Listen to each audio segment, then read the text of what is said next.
આજે world heart day પર આપણી સાથે છે ડોક્ટર ભાર્ગવ પટેલ, કાર્ડિયોલોજિસ્ટ સુરતથી, જે આપણને જણાવશે કે હૃદયને સ્વસ્થ કઈ રીતે રાખવું. ડોક્ટર, ડાયટ અને એક્સરસાઇઝને હૃદય માટે જીવન રક્ષક કેમ કહેવાય છે? ડાયટ અને ડેલી જીવનમાં જરૂરી ફેરફાર કરવાથી હાર્ટ એટેકનું પ્રમાણ ઘટાડી શકાય છે. હેલ્ધી ડાયટમાં વધારે પ્રમાણમાં વેજીટેબલ, ફ્રૂટ, હોલ ગ્રેન, જેમાં મિનરલ્સ, વિટામિન્સ અને ફાઇબર્સ વધારે હોય છે. જે લોકો નોન વેજીટેરિયન છે એમના માટે સાલ્મન ફિશ કે હેરિંગ ફિશ પણ એનું પ્રમાણ 2 સર્વિંગ કે જેમાં 75 ગ્રામ પર સર્વિંગ કે 3/4 બાઉલ પર સર્વિંગ, એનાથી વધારે ના લેવું જોઈએ. અને be more active, at least 30 minutes a day moderate intensity aerobic exercise જેવી કે ઝડપથી ચાલવું, સ્વિમિંગ, ડાન્સિંગ વગેરે વીકમાં એટલીસ્ટ 5 દિવસ માટે કરવું જોઈએ. આ રીતે ડાયટ અને રેગ્યુલર એક્સરસાઇઝથી હાર્ટને સ્વસ્થ રાખી શકાય છે. ડોક્ટર, લોકોએ ઘરે પોતાના બ્લડ પ્રેશરની તપાસ કેટલી વખત કરવી જોઈએ? દરેક 18 વર્ષથી વધારે વ્યક્તિને 5 મિનિટ શાંત રૂમમાં બેસીને બેક અને હાથના સપોર્ટ સાથે સવારે અને સાંજે 3 થી 7 દિવસ માટે બ્લડ પ્રેશર માપીને એનું એવરેજ રીડિંગ લેવું જોઈએ. બીપી હંમેશા વેલિડેટેડ બીપી મશીનથી જ માપવું જોઈએ. બ્લડ પ્રેશર બંને હાથમાં માપવું જોઈએ. જે બ્લડ પ્રેશર વધારે આવે તેનું રીડિંગ ધ્યાનમાં લેવું જોઈએ. જો બ્લડ પ્રેશર નોર્મલ હોય તેવા વ્યક્તિને 40 વર્ષથી ઉંમર ઓછી હોય તો દર 3 વર્ષે, અને જો 40 વર્ષથી વધારે હોય તો દર વર્ષે બ્લડ પ્રેશર મપાવવું જોઈએ. જો બ્લડ પ્રેશર વધારે હોય પણ મેડિસિન ચાલુ કરવાના થ્રેશોલ્ડથી ઓછું હોય તેવા વ્યક્તિને દર વર્ષે બ્લડ પ્રેશર મપાવવું જોઈએ.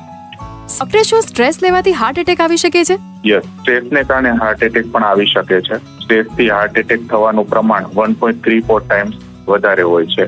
સ્ટ્રેસને કારણે હાર્ટ એટેક આવવાના મુખ્ય કારણોમાં પહેલું, સ્ટ્રેસને કારણે શરીરમાં કોર્ટિઝોલ અને એડ્રીનાલિન નામના દ્રવ્યોનું પ્રમાણ વધે છે, જે બ્લડ પ્રેશર અને હાર્ટ રેટ વધારે છે.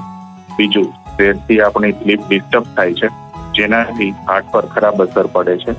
થર્ડ, સ્ટ્રેસથી બિંજ ઇટિંગનું પ્રમાણ પણ વધે છે, જે વજન અને શુગર વધારે છે. ચોથું, સ્ટ્રેસને કારણે શરીરની નસોમાં રહેલા ચરબીના પ્લાક રપ્ચર થવાના ચાન્સ હોય છે, જે હાર્ટ એટેક માટે જવાબદાર છે. સ્ટ્રેસને કારણે સ્ટ્રેસ ઇન્ડ્યુસ કાર્ડિયોમાયોપેથી નામની બીમારી પણ થઈ શકે છે, જે હૃદયના પમ્પિંગ પર અસર પાડે છે. ડોક્ટર, હાઈ બ્લડ પ્રેશરને સાયલેન્ટ કિલર કેમ કહેવાય છે? High blood pressure silent killer હોવાના મુખ્ય 3 કારણો છે. પહેલું, હાઈ બ્લડ પ્રેશરને કારણે કોઈ પણ પ્રકારનો દુખાવો થતો નથી અને એના કોઈ ઓબ્વિયસ સાઇન નથી. બીજું, હાઈ બ્લડ પ્રેશર શરીરની બ્લડ પહોંચાડતી નસોમાં ધીમે ધીમે ડેમેજ કરે છે, જેનાથી શરીરના વાઇટલ અંગોને બ્લડ ઓછું પહોંચે છે. ત્રીજું, હાઈ બ્લડ પ્રેશરથી વર્ષો સુધી ખબર પડતી નથી કે દર્દીનું પ્રેશર હાઈ રહેતું હોય છે, અને ખબર પડે ત્યારે સિરિયસ હેલ્થ રિલેટેડ કોમ્પ્લિકેશન થઈ ગયેલા હોય છે. હાઈ બ્લડ પ્રેશરથી heart attack, heart failure, stroke, kidney failure ને ભૂલવાની બીમારી વગેરે થઈ શકે છે. એને અટકાવવા માટે દરેક વ્યક્તિ કે જેની ઉંમર 18 વર્ષથી વધુ હોય એમને બ્લડ પ્રેશર અચૂક મપાવવું જોઈએ. ડોક્ટર, શું આ સાચી વાત છે કે યુવાનોને પણ આજકાલ હૃદય રોગની બીમારીનું જોખમ છે? હા, યંગ માણસોમાં પણ હાર્ટ એટેકનું પ્રમાણ વધ્યું છે. 6 to 9% હાર્ટ એટેક આવવાવાળા દર્દીઓમાં યંગ એડલ્ટ હોય છે. આ રેશિયો કોવિડ પછી પણ વધ્યો છે. યંગ એડલ્ટમાં હાર્ટ એટેક આવવાના મુખ્ય કારણોમાં અનહેલ્ધી લાઇફસ્ટાઇલ જેવી કે ફિઝિકલ ઇનએક્ટિવિટી, જંક ફૂડ અને પ્રોસેસ ફૂડનું વધારે પ્રમાણ, જેનાથી કોલેસ્ટ્રોલનું લેવલ અને વજન વધે છે.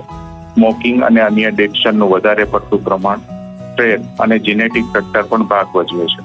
આ બધા પરિબળોને કારણે યંગ એડલ્ટ્સમાં કોલેસ્ટ્રોલનું વધારે પ્રમાણ, મોટાપાપણું, ડાયાબિટીસ અને હાઈ બ્લડ પ્રેશર આવે છે, જે હાર્ટ એટેક માટેની શક્યતાઓ વધારે છે.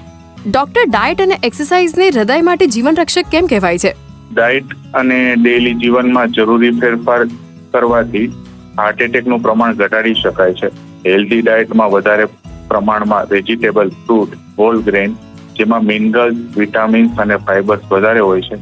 જે લોકો નોન વેજીટેરિયન છે એમના માટે સાલ્મન ફિશ કે હેરિંગ ફિશ પણ એનું પ્રમાણ 2 સર્વિંગ કે જેમાં 75 ગ્રામ પર સર્વિંગ કે 3/4 બાઉલ પર સર્વિંગ, એનાથી વધારે ના લેવું જોઈએ.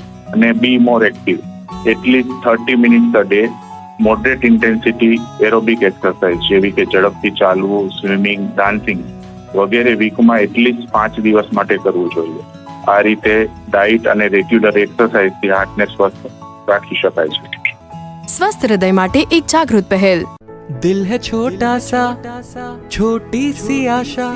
दिल की हर एक धड़कन है जिंदगी का सहारा। वादा है रखेंगे ख्याल, दिन हो या रात। राइट लाइफस्टाइल और डाइट भी राइट, तंदुरुस्ती हर दिन। साथ ही सुनना न भूलें 29 सितंबर 2025 को डॉक्टर भार्गव पटेल को माय FM पर सुबह 9 से 11 बजे के बीच। Happy world heart day.